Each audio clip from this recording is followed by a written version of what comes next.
Yo za l'issue à peuple. Au midi du soir mais au midi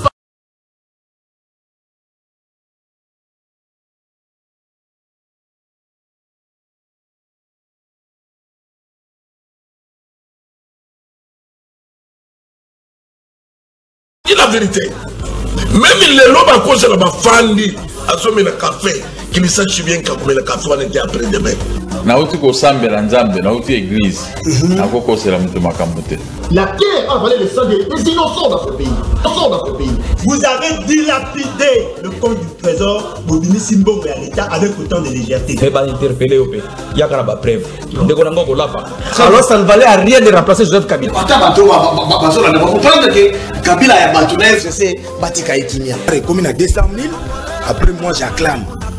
Non. Tozoyoka makambo wana yake bango bazosomba kaka mapango ba oya sombi mapango na oya sombi ya mine mikolo nyonso bazoboma bato miko donc neti tozana mboka na biso te papa 60 ya pasi ya mawa. Égoïsme.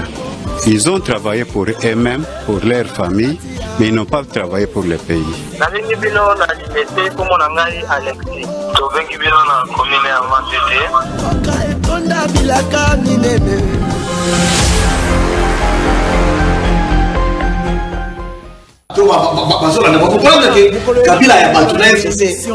Les Congolais, l'émission du peuple, l'émission Oebozé la rendez-vous. Il y a 18h chaque dimanche.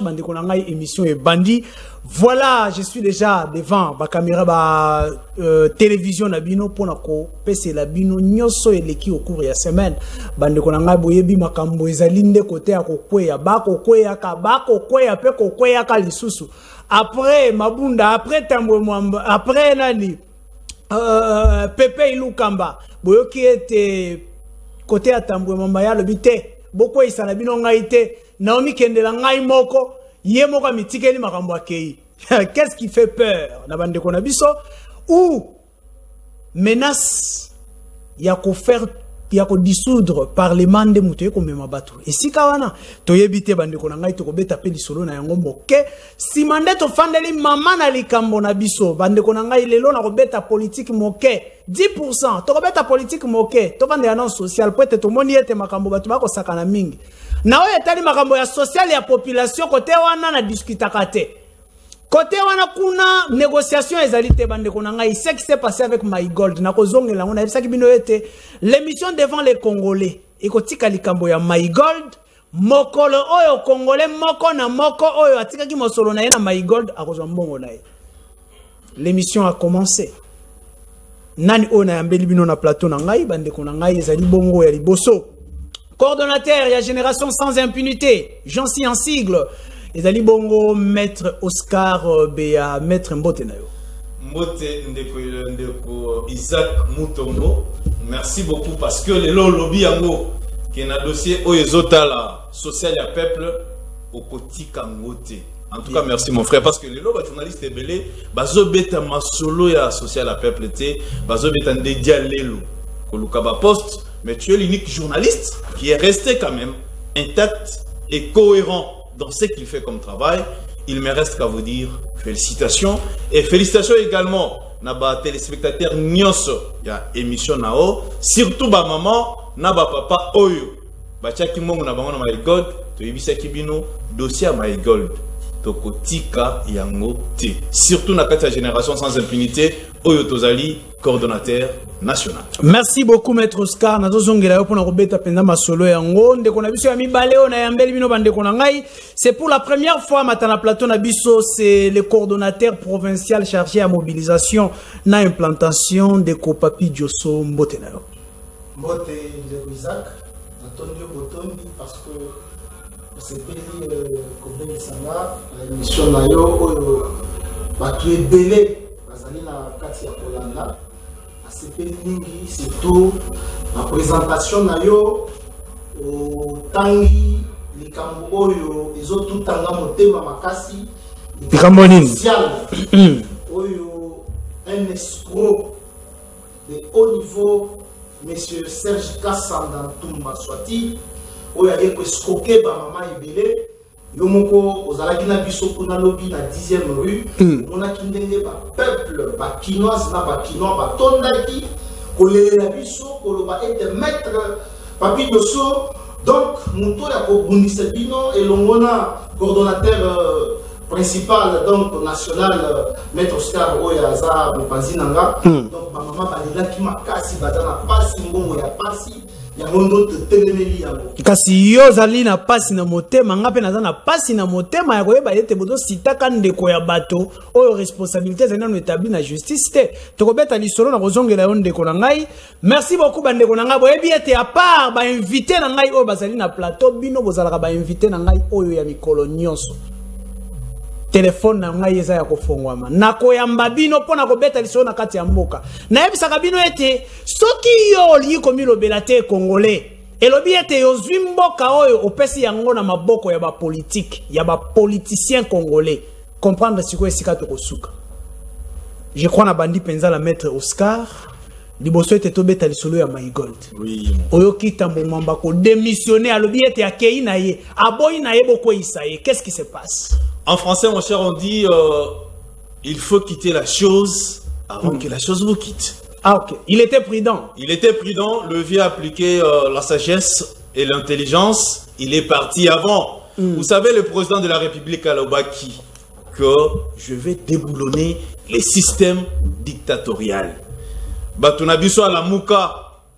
Babanoloba. Oh non, Félix, c'est un président protocolaire. Oh Félix, c'est un président qui n'existe pas. Les décisions se prennent na Kingakati. Oh, il est président patin. Il est président, je peux dire, de deuxième classe. Mais aujourd'hui, le chef de l'État a la Kissi, à la face du monde, que c'est lui qui a les bâtons de commandement. Mabunda est parti. Tambomamba est parti. Pepe Ilukamba est parti.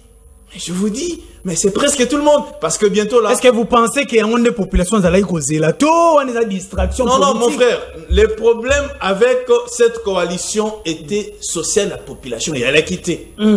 Parce que, bande konabisonyo sur FCC, bande dépendre la Kingakati. C'est pourquoi le chef de l'État a dit, nous devons mettre fin à la coalition. Et la coalition est réalité. Aujourd'hui, ce qu'il y a une union sacrée pour la nation, tu dois te soumettre aux volontés de la population congolaise. C'est-à-dire, il faut osaler là pour l'intérêt du peuple. Osala Moyeka Sanj, Osala Emmanuel Chadari. Mais dès que tu es dans l'union sacrée, d'office, tu es transformé. Parce qu'en français, on dit, il n'y a pas de mauvais trous. Balandi nanga baloba nanga ke wana bolukaka ko justifier. Mais situation à union sacrée dans le ngulu akoti mosquée. Non non. Omoni wana eza elobeli abatu. Parce que les chefs de l'État ne pouvaient pas aller chercher ba député mboka misusu bien ba ponzi mususu ya ba chinois, ba indien. Non, le chef de l'État doit travailler avec les Congolais. Chadari c'est un Congolais. Lambert Mende Omalanga c'est un Congolais. Mais il est question de l'idéologie et de la politique. Félix Antoine Tshisekedi Tshilombo a une politique qui est œuvre pour l'intérêt de la population. Et aujourd'hui, ce qui va Mende, sacré, Pessier Poste, il va travailler pour l'intérêt du peuple. Mais à l'époque, il travaillait pour leur ventre et pour l'intérêt de Kingakati. Merci beaucoup. Maître Papi Djosso, est-ce que Kobangi Sabinote, Lambert Mende, Ngoïka Sanji, Bakoti Union Sacré, comment est-ce que vous pour placer la rose de la bino, bon, mais ma bateau est à Sikate. Merci, le président de la Montona. Je pense que question wana oyo ozali kotala na mbele mende Ngoïka Sanji, Naboye. Bango nyonso na tie bango na sac mobile parce que bazalaki ba dialelo ya Kabila. Alors bakokaki te koloba likambo liboso ya Kabila. OK. Tango Tshisekedi azwi bokonzi aye na état de droit. Oyo biso nyonso tozali komona bilembo nango sur le terrain. Alors, soki ozalaki mutu ya Kabila, et le sacré, je vous dis, état de droit les awana pona ko balayer yo. Apesi oka ndakisa vital kamele muyibi monene ya mboka oyo. Yo wana yibi mbongo a se retrouver na makala. Donc tous les miyibi oyo bazalaki na Kabila, soki osakani na union sacrée, esika na yo ezali na makala. Donc yango wana nde na koki ko répondre na Montona yo. Toujours banga la mbele mende te soki otali ataki na courage te ya koya na union sacrée.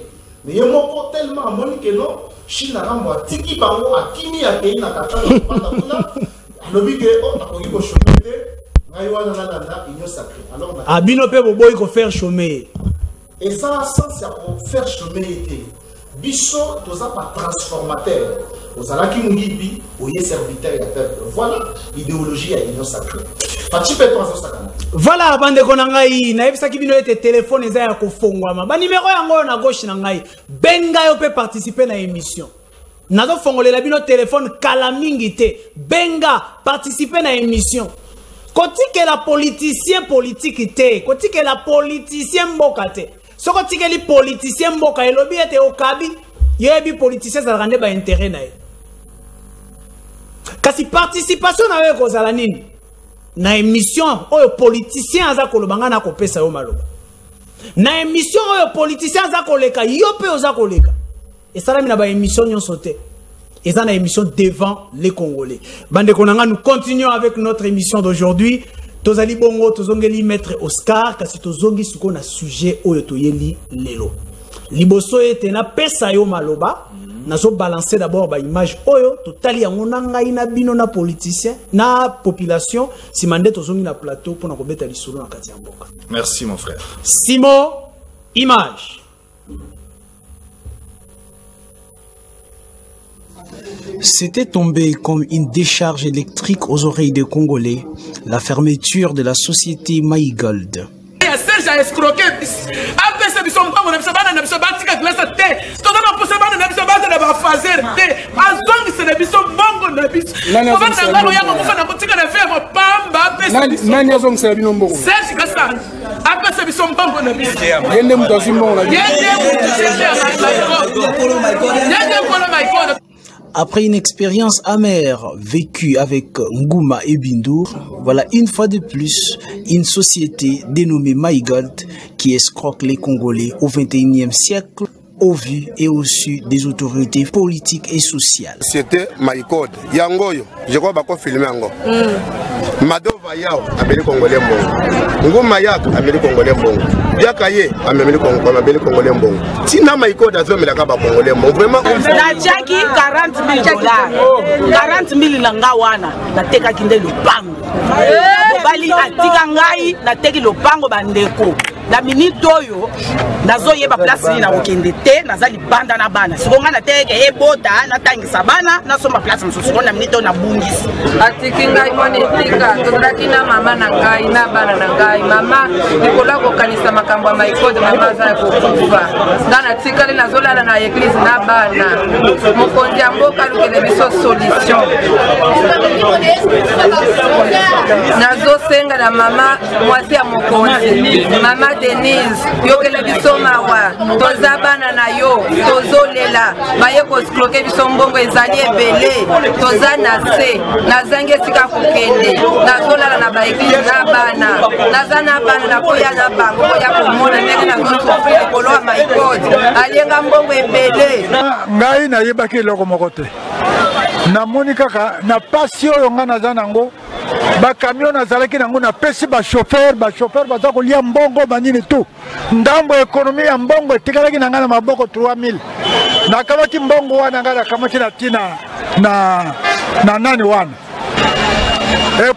depuis nakamati mbongo wana nalekisi 100 na lobi na 2 mois oyo nakozwa te comme ça tango nakoya kozonda mambongo wana ezala ibuta likolo mpo mbongo eza moke 3000 naya mpo nakamata mbongo o biro bakangi basali likambo oyo bakunzi nyonso tu bayebi yango. Nous ne devions même pas aller mettre notre argent sur M. Charles Kassanda. Donc il a profité de ces documents pour faire quoi? Pour arnaquer les gens. Face à une indifférence qui ne dit pas son nom de la part de nos autorités, quelques questions se posent. Que cachent les silences inexpliqués des autorités face à cette situation? Pendant que ceux qui ont joué à cette aventure circulent librement à Kinshasa, protégés par certaines autorités militaires, sans s'intéresser aux pleurs et aux grincements des dents de la population. Mboka oyo topesa la confiance mingi na bakonzi na biso mais bakonzi bazo trahir population tokoyoka lobby le peuple d'abord lobby bifulani mais ba peuple yango bakipaka bango te. Dans cette insouciance de tous, l'ASBEL Génération sans impunité, Jonsi en sigle, à travers son coordonnateur Oscar Beya, au-delà de toutes les menaces, lève la voix et mobilise les victimes pour la réclamation de leurs droits. Jamais, s'il arrivait que, sans but lucratif, nous sommes dans une ASBEL. S'il arrivait que Makamoto Sala, peut-être lobby, va comprendre que Maître Moko 5 qui va topping Sabango en coulisses, on vous paye, moi c'est la joie. J'ai atteint l'objectif pour lequel je voulais. Vous comprenez? On a aussi ma bonne aussi. On a une autre dépression. Vous avez une biso de bicycle, de chaque monde on a biso. Pas ça biso de monde on a biso. On va te donner ton argent. Je n'ai pas le temps, mon cher ami. Je ne vais pas me vendre de te demander l'argent. Je n'ai pas. Mendicité parfois ça réduit aussi la valeur d'une personne. Sans peur ni froid aux yeux, en vrai combattant de la liberté, après avoir conscientisé plusieurs Congolais sur la réclamation de leurs droits face à cette escroquerie populaire de MyGold, Maître Oscar Beya promet de passer à la vitesse supérieure par les actions de grande envergure jusqu'à ce que les Congolais escroqués soient remis dans leurs droits. Voilà, bandeko nangai wana zalaki bongo descente auto salaki na bandeko ya MyGold. Tebisaki bino tokotika dossier yango te tokoti yango lisusu. Benga ndeko na yo nyonso aza victime ya MyGold. Yebisa ye qu'il y a une organisation qui se passe là-bas pour na makambo ya MyGold. Ozolala. Émission à peuple yango. Benga siko beta lisolo ya MyGold. Loba vérité sur MyGold. Comment nga motote Kongo za ya biso nyonso. Motabangisa moninga te. Téléphone nanga se fongwami. Nazo recevoir bino sikoyo. Bapel na bino benga tinda mona somba unité benga sikoyo ndeko na ngai. Nazo banda ko recevoir bino juste après réaction à bande na biso baza na plateau na zongeli bino na recevoir bino. Maître Oscar Beya. Mon frère journaliste. Obandi makambo ya MyGold. Oui. Lelo oyo tozali wapi. Yebisa bana mboka yeto zoko na o makambo yango te. Batika na bango kolanda yo. Merci beaucoup mon frère. Dossier à MyGold tobandaki yango ça fait maintenant ça c'est la 3e semaine. Lobby na yebi ke yo zalaki wana ozwaki déjà ba image na biso na conférence de presse auto salaki. Parce que au monaki ozalaki liboso ya ba victime pas moins de 5000 personnes ba o ba yaki lobby liboso permanence il y a parti présidentielle. Pourquoi tout ça là qui point de presse et ça dit pour na komema maloba na déclaration à ba victime à MyGold tinanda comme mokonzi mboka na biso parce que mon frère journaliste monsieur Serge Kassanda Ntumba il a manigancé, il a utilisé les discours du chef de l'État pour escroquer la population congolaise. Comment ça? Voilà là où ça nous fait très mal. Ceux qui ont accueilli tango MyGold de bando sala, ok na limité na 16e rue, ici ka société wane yalaki, ba bandaki kotier la population congolaise ou bien ba investisseur discours à chef de l'État parce que mokonzi mboka lobaki, je crois na discours na le 30 juin, il avait dit que je vais rendre les Congolais les millionnaires en passant par la monnaie électronique. Et c'est pourquoi... MyGold aussi était une monnaie. Exactement. MyGold a profité. Monsieur Serge a profité parce que Serge, c'est lui le directeur général de MyGold. Attendez, vous l'avez cité plus de 10 fois. Oui. Comment est-ce que vous... Qu'est-ce qui fait que vous puissiez responsabiliser Monsieur Serge Kassanda pendant que Batubalobi était yémoro pas la victime? Mon cher journaliste, peut-être par ignorance. En tant que juriste, nous avons mené des enquêtes. Nous avons fait des recherches et nous avons des documents qui prouvent que société wana MyGold et tikala kozala na États-Unis et tikala kozala na France et tikala kozala na poto te.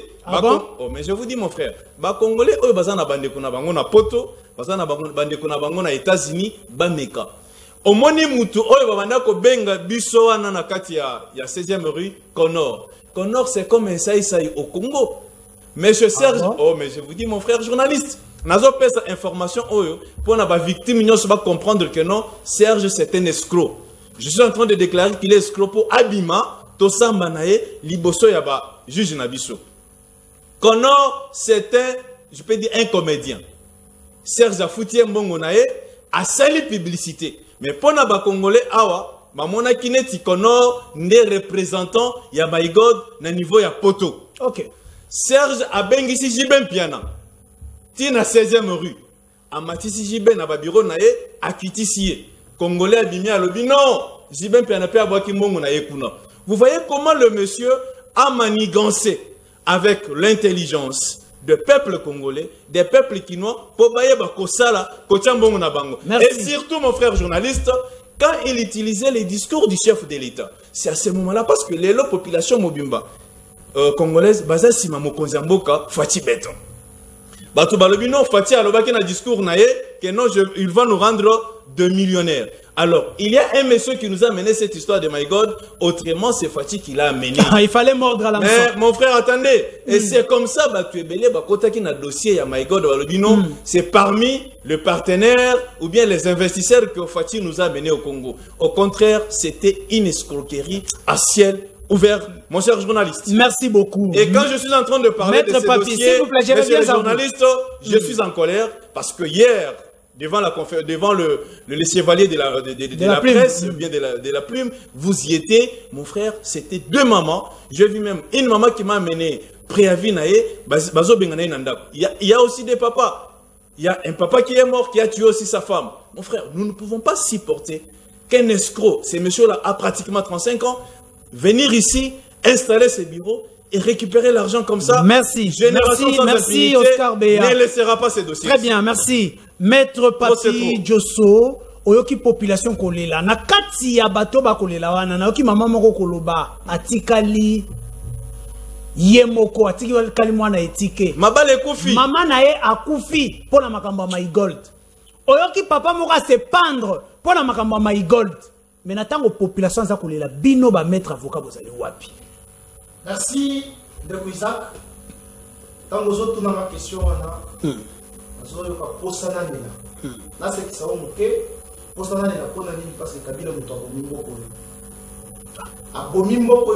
Kabila nda na My God te.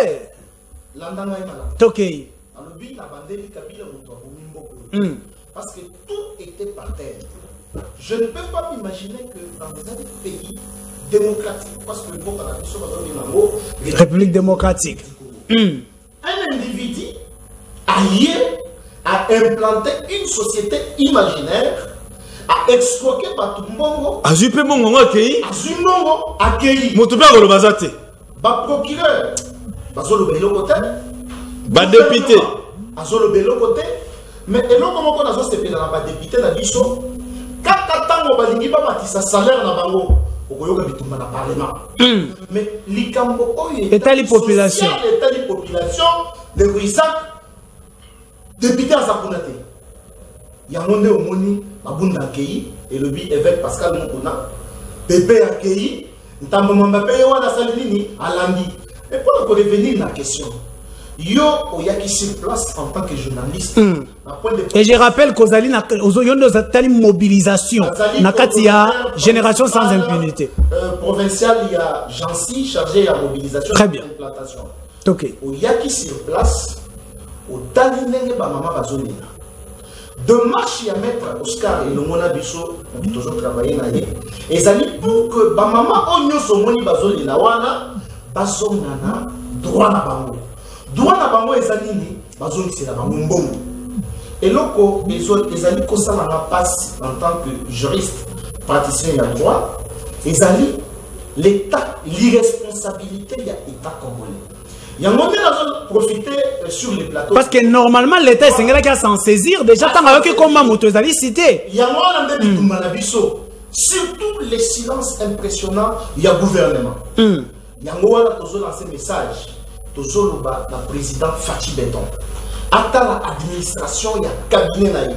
Message, oh, je suis sûr que le président c'est Zolan.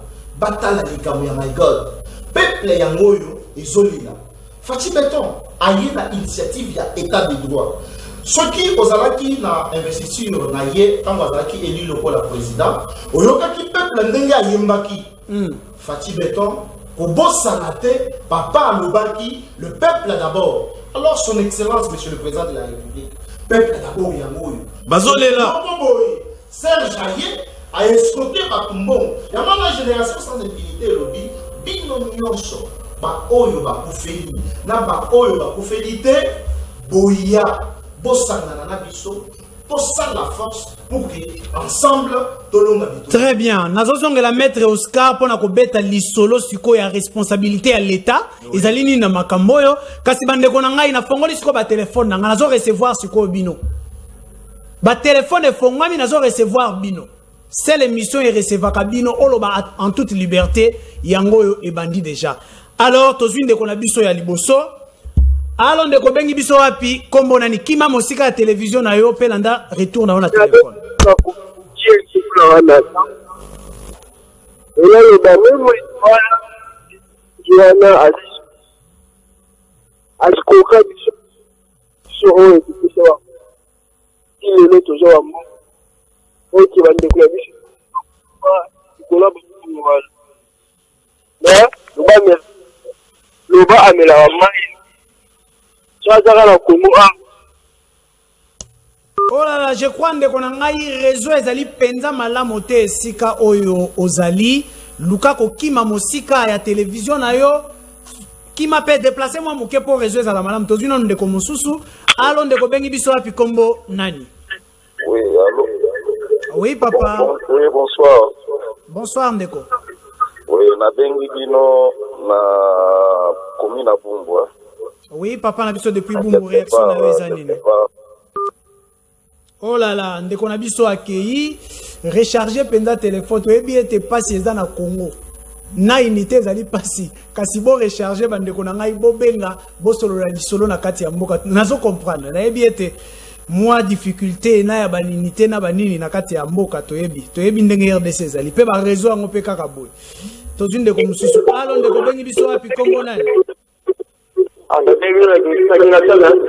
oui ndeko na ngai réaction na yo s'il vous plaît na vi mais ko voilà parce que comme ndeko na moi c'est moi $1000 ça là comment plus on peut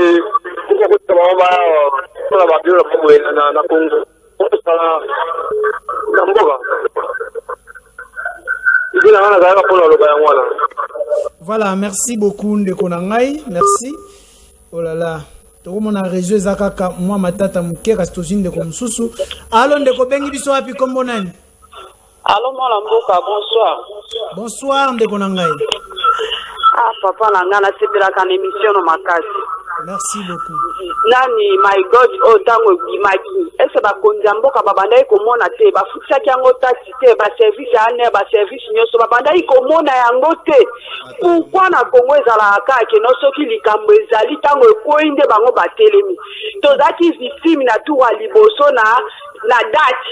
Tango nani kamera zaki président assemblée tozaki kotonda kuna kobeta bambonda toku bato bakufi bato bakangami mais oyo eza mboka ya ndenge nini papa na ngai oyo mboka ya ndenge nini bakotika bana Kongo bakufa katikati na bambongo na bango mike balukaka na pasi bandunda banini après nde siko baye ko agir tango balobaki ke likambo eza ya mokonzi ya mboka yango epusaki biso poto kende parce que pas eleki côté ka bénéfice exact ah poloko akune eza moi bien par rapport au C bazoti ndelo nani na journée ozoli afufu yango monike tokende ki papa nanga mais siko toyebi te mboka ya ndenge nini oyo komanda ko eskoke bato bazala pasi bozo bakise ba okaka pasi oyo mboka ya ndenge nini toki mela wapi tango balobaki mokonzi ya mboka bandaki koyoka te ke no tango bazotanga kombo de service ya anel babandaki kotambola te mpona koyeba ke likambo oyo ndenge bazotanga mokonzi ya mboka ese eza ya solo bie ya lokuta papa na ngai tozaka bato toza na mosisa ya mawa soki yango ekatani c'est-à-dire que problème danger na mboka opo tomona donc soki nani eleki soki 5 ans ale escroquerie ye pas congolais poni ba escroquera bango moko te bato baza na gouvernement kuna parce que bango nde mutu baza na mbongo petit peuple azo souffrir azomona pasi papa na ngai soko kitaka na bandako ya bato c'est grave mutu musu bana tongo ti poko alekaka li papa mameli mai sans cycle mais siko bino bozokende ko escroquer mbongo ebele pe bomboni tambula yo wana azaki na mikanda te mikanda ezalaki te bongo ayaki kofungola ngo ndenge nini. Merci beaucoup, maman. yoka kolela ya population. Mama tunina motuna moko kitoko. Est-ce que bokatani mosisa oyo yokelaka bato mawa? Est-ce que les politiciens congolais mosisa oyo esalaka ete oyokela moto mawa? Ekatana. Yo escroc, okoki kende ko escroquer bato bakoyiba mosolo ya leta te. Ba politicien te, kaba mama na biso pasi oyo. D'accord, Oscar, tous on a comment appelle ya suka pour la première série na biso tozongeli bino. Allons de kobengi biso api komone. Allô papa, bonjour monsieur journaliste. Oui papa nangai bonjour. Papa, na vengi bien de combien de Guichen. Oui papa. En tout cas, on a une émission à bien sur place, le coup ça se passe. Na za sécurité, mais ba lo ba parce que ça peut c'est que là c'est sorti. En tout cas, ba ko souffrir. Ni maman, tant da ba ko planter ba le ko na l'état va dans réalité aye pas daté. Donc on peut dire l'état il est vraiment pour ça on lève petit peu. Merci. Donc ça passe si mon condamné va te charge aussi parce que j'ai les fois ça na les qui ont mis oyo ba foka ba procureur ba ndongo na makambo ba mozo ka makambo. Merci beaucoup. On est qui première série à intervention nazo zongela bino bandeko bo somba unité nazo zongela yo na sima intervention ya baninga botuni mituna esengeli ba répondre. Est-ce que l'état congolais azalaki informé te Maïgold ba ko sala makambo ya ko sala? Nani apesa ki Maïgold Mikanda ezali l'état congolais lelo la population aza escroquer nani esengeli atelemela ba responsable à Maïgold? Maître Oscar, Motuna Yangwana direct. Oui. Quelle est la responsabilité de l'État congolais dans l'escroquerie? Escroquerie, on va la escroquerie populaire. Oui. Merci beaucoup. Biso tozo bengango escroquerie à ciel ouvert. Pour Nanini. Les lobiso to sali ba recherche biso my gold. To constater que société wana ezalaki na RCSM. Et ezali awa na kokipe kotanga yango ezalaki na RCSM 20/B/0034. RCSM et Ali numéro Oyo, l'État congolais a payé sa kabutsoka lingasa la société nae. Tikana lo bango na français. Autorisation. Monsieur Serge Azalaki na RCSM. Monsieur Serge Azalaki na numéro d'identification. Monsieur Serge Azalaki na numéro d'impôt. Donc azo fout impôt. C'est-à-dire Serge Abanda ko fout impôt. Serge Azalaki na Mikanda na union se outaki na guichet unique. Autrement, l'État congolais a ébaki que il y a un monsieur où il y a une société na niveau ya limité 16e rue azo Zwambongo il y a population congolaise. Donc l'État est responsable quelque part. C'est-à-dire l'État est complice dans cette escroquerie parce que il est pratiquement impossible. Mon cher, depuis Tobandi Makamba Maïgold, il y a le généraux qui m'appelle Maître Toza Simanayo. Il y a les députés qui m'appellent Maître Toza Simanayo. Il y a les policiers, surtout les policiers, mon frère Bazana dossier Oyo, Bago Zalata 100 000. Il n'y a pas si. Ceux qui 100 000 francs à l'obinatia na Maïgod n'a pas bénéfice. Papa na kati a dossier Oyo Toza na ba militaire Bazana kati. C'est-à-dire c'est toute catégorie. Naketi Musika, Tina kati a famille présidentielle. Banda Mama Marthe va escroquer Bango Mongo et pas à Serge Kassanda. C'est pourquoi Bissot Lobby, dans le dossier Oya Maïgold, l'État congolais est complice. Serge Alingaki a vendu na limité à Bandoko Zombongo, à Congolais, à Kinois, sans toutefois avoir tous ces documents ici. C'est là où il y a la complicité de l'État congolais. Et nous disons ceci. L'État congolais, Oya Pesaki, Serge Mikanda, a dit Bissika Serge Ayali. A Kangela Bisso Serge azongisa la ba maman oyo bazo souffrir butu na moi mbongo na bango mon frère maman on a tout à lobby ita na banda kulelo mon cher pona kozwa $100 na Kisasa awa et il facilité mais Serge a escroqué 2 millions de dollars. Merci. Et lelo ce que na boloko ngai na za avocat na kenda na prison chaque mercredi pona kolobela ba oyo nanga bazakuna. On arrête les Koulouna parce que Aïbi $100, Aïbi téléphone. Mais Serge a détourné. Selon statistiques, Naba Oyo Basi Baye ko s'identifier par Nabiso Loko la victime. Tout suite au calculé, Mbong Oyo Serge a détourné c'est 50 millions de dollars. Mon frère, je parle bien des millions. Je vous dis bien 50 millions de dollars. Mais Serge Akimina ne Kishasa te papa. Serge Ayalina Kishasa, il est protégé par les autorités de la République. Merci. Un certain général. Mon frère, ça nous fait très mal. Population congolaise, Oyo Votaki président en 2018, je crois 2023. Fatia Kozonga pour voter. Mais l'unique testament, que son père l'avait laissé, c'est le peuple d'abord. Le peuple osé escroquer pendant le régime de Fati. Ce qui n'est pas normal. Ce qui n'est pas normal. C'est avec colère, mon cher, que nous sommes en train de traiter ces dossiers de My God. Serge doit être arrêté et répondre de ses actes. Merci. Maître Papi Diosso, Oyoki Maître Oscar Koloba, kasi motuna nangeza boye. Oyoki ete na kati ya makambo oyo. Ba cité chef de l'État. Natango ba service compétente. Ba service ezali o esengeli elandela tango chef de l'état zali cité ane ba service ya intelligence ya l'état et Serge a œuvré pendant une année. Mais c'est Isaac, ça c'est gravissime. Toke inde kona na ebandeli ya émission na lobaki na sekisa yo na lobi Kabila motabomi mboko yo okomprena kiti toke ko ozo comprendre. Pour ne pas faire la publicité, il y a pas chaîne Moussou. La bande qui la chaîne Moko, la bande de après émission, la voyez, vous savez, Bazoloba, tout ça c'est lui.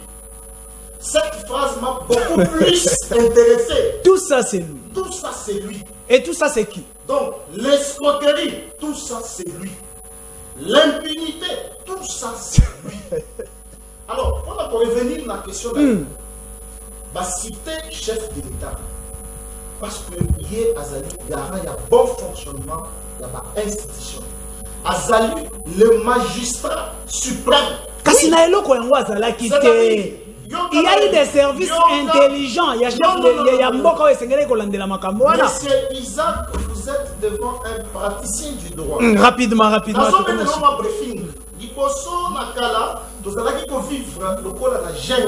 Donc la loi du plus fort n'est pas qui vous régner. Mais tant qu'on va vendre le non, tant qu'on a nikonzi na biso, ba oyo tant qu'on kozala na nzala, to ye liboso ya mokonzi tozala na nzala, mokonzi a répondre à la désiderata ya peuple.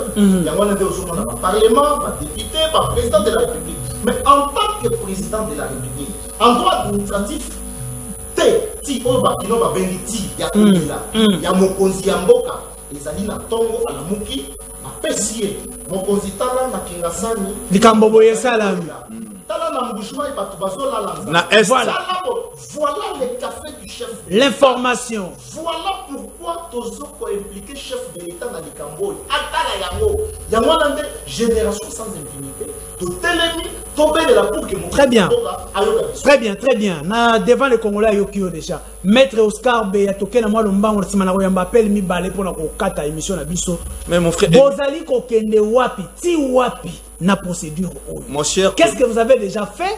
Bozo mais ma population wapi bozo mais ma victime wapi parce que biso na kata génération sans impunité nous avons besoin de victimes de My God rêve. Oui, biti pour une place avant d'azo kanisa lobino bakino basambela mingi baolimbisa ngai mais na dossier à 50 millions Vital Kamerhe za na prison pour 50 millions c'est moins de 50 millions na iba ministre Belé baza na prison c'est pour moins de 50 millions au ba vendre na prison et Serge Kassanda nous a escroqué au vu et au su de tout le monde. C'est pourquoi biso na kata génération sans impunité to lobi boulou Lobby Omoko Zalaki, tout ça, les conférences de presse, liboso à permanence Nabiso, parti présidentiel. Après Otto Salaki, mon frère, nous allons déposer une plainte de masse. Et cette plainte sera déposée pendant, je crois, pendant cette semaine, avant la fin de cette semaine. Et je vais appeler toutes les victimes qui se sont déjà identifiées dans notre bureau pour aller déposer la plainte. Et après cette plainte, mon frère, nous allons mener des grandes actions. Afin que M. Serge soit arrêté. C'est pourquoi... mon frère, Tala, non, mon frère. Sérieux, l'État congolais a Serge. Oui. Mon frère, Rosimou Kendi, avant de mourir, il a dit, le peuple gagne toujours. Et je vous dis ce soir ici, la population congolaise, les victimes de cette histoire de My God vont gagner. M. Serge sera à tout prix arrêté. Merci. Nous allons frapper. D'ailleurs, je remercie l'évêque Mukuna parce qu'à Koti Bitumba, nous avons croisé l'évêque Mukuna. Il a dit, même son fils a misé aussi l'argent dans cette histoire. Ok.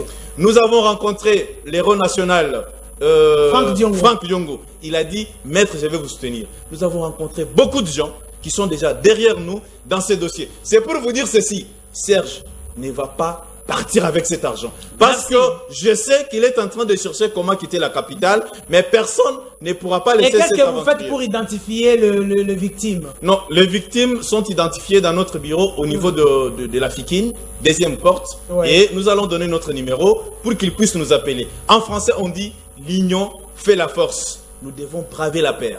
Voilà, préparez-moi déjà votre... Nous sommes dans un pays, dans un état de droit. Dans un état de droit, on ne peut pas escroquer tout un peuple au vu au sud de tout le monde comme ça. C'est grave et c'est grave ici. Très bien. Quand ça va c'est l'enfant de la maison. Exactement. C'est l'enfant de la maison réclame ses droits. Mais c'est l'esclave qui ne réclame pas. Merci. Congolais, il faut to senga. To réclamer ba droit na biso. Voilà, maître Papi Djosso, to komi na souka penza émission to komi kochité, maître Papi, procédure ya. Donc procédure ou étape prochaine, ezali nini après conférence de presse au Bosala qui nous bosse à UDPS. Voilà, monsieur Isaac, Nazali pour rappeler toujours que je suis juriste de formation. Tant qu'il y a qui n'a 10e rue. Namalombango parce que nous avons dit ceci. Procédure au biso mené, na yebisa que monsieur Serge azana batinaye et je suis sûr que bazana kati ya kolanda biso na ngonga oyo. Alors que pour que tozala na force procédure na biso tozo bomba yango tant que tozala na manifestation ozali na biso to benga yo kaka okoya omona ndenge tozo. Voilà, Nazali Moto ya peuple, maître Papi. Voilà, alors, tout ce qui ici, je crois, un numéro, il y a avec maître Oscar, sa population numéro, et les KKP. Et ça la tête, et bateau, ben, avec les KKP, va le déranger devant les Congolais. Merci. Pesa numéro, et ont les Kassiko, au cas de Bonanga, pour ben, maître Oscar, pour la comment est-ce que vous ça pour récupérer un bon abino, il y a Maïgol. Merci, mon frère journaliste. Avant d'appeler ce numéro, na lingina confirmé na ba victime non soboué. Bomoni MCR. Na MGR ezali logiciel propre, ezaba compte propre ya monsieur Serge Kassanda. C'est-à-dire etikala kozala na pototé, bongo na bino etikala okende pototé, ezaneti compte na yo ya WhatsApp ou bien compte na yo ya M-Pesa. Batika Koko Sabino, bossa la recherche, pour comprendre que le monsieur nous a escroqué. Alors, pour nous contacter ou bien pour entrer en contact avec nous, voilà notre numéro. C'est les 090 77 413 70. 090 77 413 70. L'union fait la force, qu'on ne puisse pas vous tromper dans les groupes comme on les fait là. Venons, nous allons réclamer cet argent ensemble et M. Serge sera arrêté bientôt. Il n'a pas encore 2 mois de la liberté, il sera arrêté. Nous demandons l'implication du ministre, quand il est partant, le ministre de la Justice. Merci, maître. Le ministre de l'Intérieur. C'est dans vos attributions. Parce que vous êtes censé nous protéger sur tous les plans. Il est temps de protéger la population congolaise. Monsieur Serge doit être arrêté parce que ça n'a compétence, monsieur le ministre. Merci. Maître Papi, vous avez demandé la parole 2 secondes. Ok, dans 2 secondes, la ligne, ça va victime bouillée. Biso tozali collectif ya bavoka tozofuta mbongo te parce que tozapé ba victime lokola bango biso tozoluka nde bango baya s'associer na biso la gentil donc génération sans impunité pour qu'ensemble tolombo ça la force. Merci beaucoup bandeko na ngai boyoki numéro oyo maître Oscar apesi pona ko rejoindre bango ou encore pona ko Luka était aussi identifié na Jansi o ezali génération sans impunité o bazali ko diriger ezali collectif ya ba avocat biso to yeli bino bango mosala na biso yango wana ti mokolo congolais ko zonga na ba droit na ye. Merci na bino nyonso bolandi biso, merci na équipe technique na ngai lelo na zaki na sima caméra nande ko na biso Arlin Kalonji côté à régie et Simba Makibongo na Simon. Merci na directeur de programme Nabiso, Bradley Dickens, Papa Nikozi et tous les autres qui ont dirigé chaîne Nabiso. Merci na Valentin de Moscou, Papa Valentin de Moscou depuis Biskao Kolanda Biso na Poto, ce sont des soutiens à émission devant les Congolais. Les clubs de Jido na Bosembo. Merci beaucoup na Rolekawana lisusu na semaine Oyo, merci na bino nyonso bolandi biso et bye.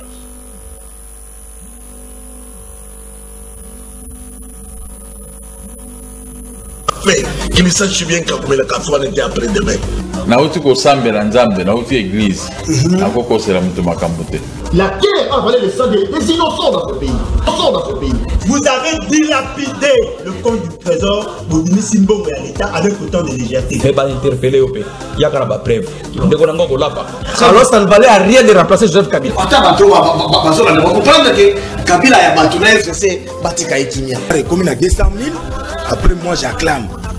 Non. Tozoyoka makambo wana yake bango bazosomba kaka mapango ba oya sombi mapango na oya sombi ya minene mikolo nyonso bazoboma bato miko donc neti tozana mboka na biso te papa 60 ya pasi ya mawa. Égoïsme. Ils ont travaillé pour eux-mêmes, pour leur famille, mais ils n'ont pas travaillé pour le pays. Navengi bino na limité pour mon ngai Alexis. Tovengi bino na commune ya Matete.